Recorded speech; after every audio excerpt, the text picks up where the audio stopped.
আমাদের যে নামগুলো আন্ডার জুডিকেশনের আন্ডারে ছিল সেখানে থেকে আমাদের বিচারাধীন অবস্থায় থাকার পরে আজকের সেই নামগুলো বিজেপি এবং নির্বাচন কমিশনের যে চক্রান্ত, সেই চক্রান্তে সাধারণ মানুষ হয়রানির শিকার হয়েছে। হাসনাবাদের মাখালগাছা পঞ্চায়েত এলাকায় দ্বিতীয় সাপ্লিমেন্টারি ভোটার তালিকা প্রকাশ ঘিরে চাঞ্চল্য ছড়িয়েছে। হাবাসপুর, দক্ষিণপাড়া, উত্তরপাড়া, হরিকাঠি সহ একাধিক এলাকায় কয়েকশো মানুষের নাম বাদ পড়ায় অভিযোগ উঠেছে। স্থানীয়দের দাবি, বসিরহাট উত্তর বিধানসভার অন্তর্গত মাখালগাছা এলাকার মাত্র 2টি বুথ থেকেই প্রায় 650 জনের নাম বাদ গেছে।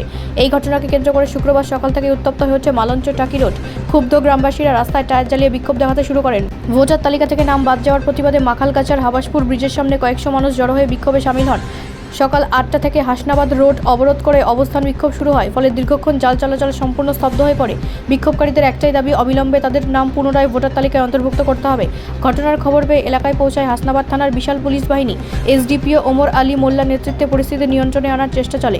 প্রায় 2 ঘন্টা পর প্রশাসনের আশ্বাসে অবরোধ তুলে নেন বিক্ষোভকারীরা। স্বাভাবিক হয়ে যায় যান চলাচল। এই ঘটনাকে ঘিরে এলাকায় এখনও চাপা উত্তেজনা বিরাজ করছে। ভোটের আগে এত সংখ্যক নাম বাদ পড়ায় উদ্বেগে দিন কাটাচ্ছেন গ্রামবাসীরা। আজকে বিক্ষোভ দেখাচ্ছেন কেন আপনারা? আজকের মূলত বিক্ষোভ দেখাচ্ছি আমরা আমাদের যে নামগুলো আন্ডার জুডিকেশনের আন্ডারে ছিল সেখানে থেকে আমাদের বিচারাধীন অবস্থায় থাকার পরে আজকের সেই নামগুলো বিজেপি এবং নির্বাচন কমিশনের যে চক্রান্ত, সেই চক্রান্তে সাধারণ মানুষ হয়রানির শিকার হয়েছে। আমাদের নামগুলো ডিলিট হয়ে গেছে, যার কারণে আজকে আমরা সংঘবদ্ধ হয়ে সাধারণ মানুষ আমরা রাস্তায় নেমেছি। যতক্ষণ পর্যন্ত এর কোনো একটা সুষ্ঠু সমাধান না হচ্ছে ততক্ষণ পর্যন্ত আমাদের এই আন্দোলন জারি থাকবে।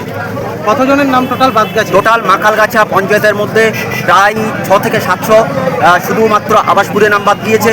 মাখালগাছায় বাদ গিয়েছে 245 জনের নাম। আপনার হরিকাঠিতে নাম বাদ গিয়েছে 31 জনের নাম।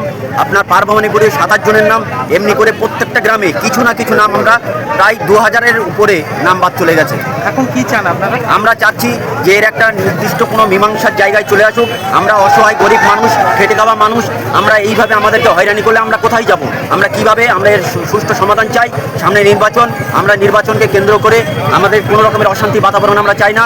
আমরা রাজ্যের কমিশনার এবং মাননীয় প্রশাসন যারা আছে তাদের কাছে অনুরোধ, আমাদের এই সমস্যার সমাধান হোক, যত দ্রুত সম্ভব আমাদের এই সমস্যার নিষ্পত্তি হোক। আপনার নাম? আমার নাম হাবিবুল ইসলাম। কিসের জন্য জানিয়েছেন এটা? আমাদের হাবাসপুর বুথ 3-400 লোক বাদ দিয়েছে। আমরা যদি অবৈধ আমাদের বাদদের তদন্ত করে, যারা অবৈধ তাদের নাম এসছে, ঠিক আছে, যারা বৈধ তাদের নাম আসেনি তাদের ইচ্ছা করে বাদ দিয়েছে। আমরা এর জন্য গণ আন্দোলনে বর্তমান করে হাবাসপুর 52 নম্বর বুথি। কতজন নাম বাদ গিয়েছে? আমাদের এখানে টোটালে 700 মতন বাদ গিয়েছে, ঠিক আছে। ব্যুরো রিপোর্ট, রাষ্ট্রীয় প্রসার বাংলা।